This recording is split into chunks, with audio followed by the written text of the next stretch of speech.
സഹിഷ്ണുത കുറവല്ലേ? അതായത് ഒന്ന് കിട്ടിയാൽ തിരിച്ചടിക്കണം, അത് തിരിച്ചു കൊടുക്കാതെ പറ്റില്ല, അതാണ് ഹീറോയിസം. അല്ലെങ്കിൽ ഇപ്പൊ ഇതാ സാറേ കേരളത്തിന്റെ ഒരു സ്റ്റൈല്. അല്ലെങ്കിൽ അതിലൊരു വല്ലാത്ത നാണക്കേടുണ്ട് എന്ന് തോന്നുന്ന ഒരു ഫീലിങ്സ് ഈ ജനറേഷനില്ലേ?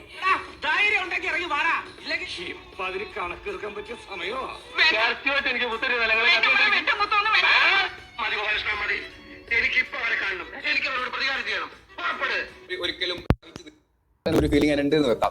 അപ്പോൾ നമ്മൾ മനസ്സിലാക്കേണ്ട ഒരു കാര്യം, 2000-ൽ ജനിച്ച കുട്ടിയോ അല്ലെങ്കിൽ അതിനുശേഷം ജനിച്ച ആൽഫയിൽ ജനിക്കുന്ന കുട്ടിയോ ഏതെങ്കിലും ഒരു സ്ഥലത്ത് പോയിട്ട് ഒരു സോഫ്റ്റ്വെയർ അപ്ഡേറ്റ് ഡൗൺലോഡ് ചെയ്തതിനു ശേഷം ആളുടെ സഹിഷ്ണുത ഇല്ലാതാകുന്നതല്ല. ഇതാരാ യുദ്ധഭൂമിയിൽ ഒരു പുതിയ ഭടൻ? ആരാണെന്ന് ചോദിച്ചാ എനിക്കും അറിയില്ല. ആളെ വളർത്തിയെടുക്കുന്ന എൻവയൺമെന്റുകൾ ഉണ്ട്. ഏതായാലും ചങ്ക് പൊളപ്പ സാധനം തന്നെ. ഇപ്പൊ നമ്മൾ സിനിമകളെ കുറിച്ച് ചർച്ച ചെയ്തോന്ന് അറിയില്ല, ഇനിയുള്ള ചർച്ചകളിൽ അത് വരുമെന്ന് പ്രതീക്ഷിക്കുകയാണ്. വയലൻസിനെ പ്രൊമോട്ട് ചെയ്യുന്നുണ്ട്. സിനിമകൾ ആരാണ് ഉണ്ടാക്കുന്നത്?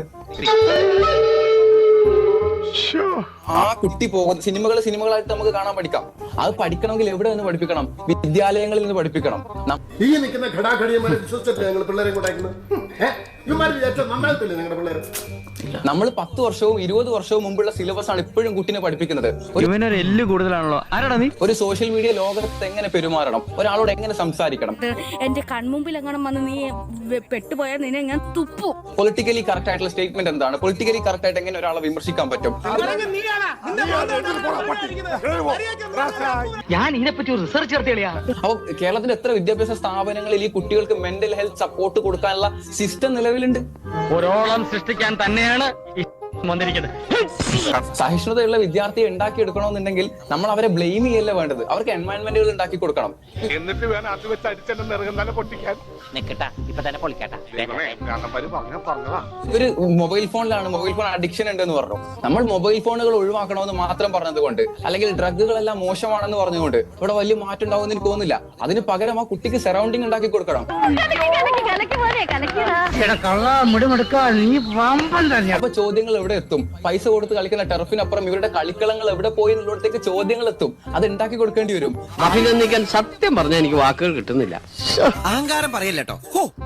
എനിക്ക് എന്നോട് തന്നെ ബഹുമാനം തോന്നിട്ട് ഞാൻ കുറച്ചേരം എഴുന്നേറ്റ്. വായിക്കാനും പറയാനും എഴുതാനും വിദ്യാർത്ഥികൾക്ക് എത്രത്തോളം ഇടങ്ങൾ നമ്മുടെ ക്യാമ്പസുകളിലും ബാക്കിയുള്ള സ്ഥലങ്ങളിലും ഉണ്ട് എന്നുള്ള ചോദ്യങ്ങൾ വരും. അതിനുള്ള ഉത്തരം കൊടുക്കേണ്ടി വരും.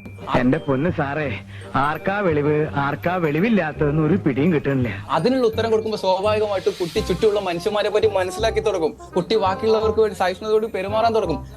എന്തായാലും കലക്കിടാൻ നിന്നെ ഞങ്ങൾ സമ്മതിച്ചു തന്നിരിക്കുന്നു. ഇവനെ വിട്ട് കളയരുത്. ഇങ്ങനെ ചേർത്ത് പിടിച്ചു.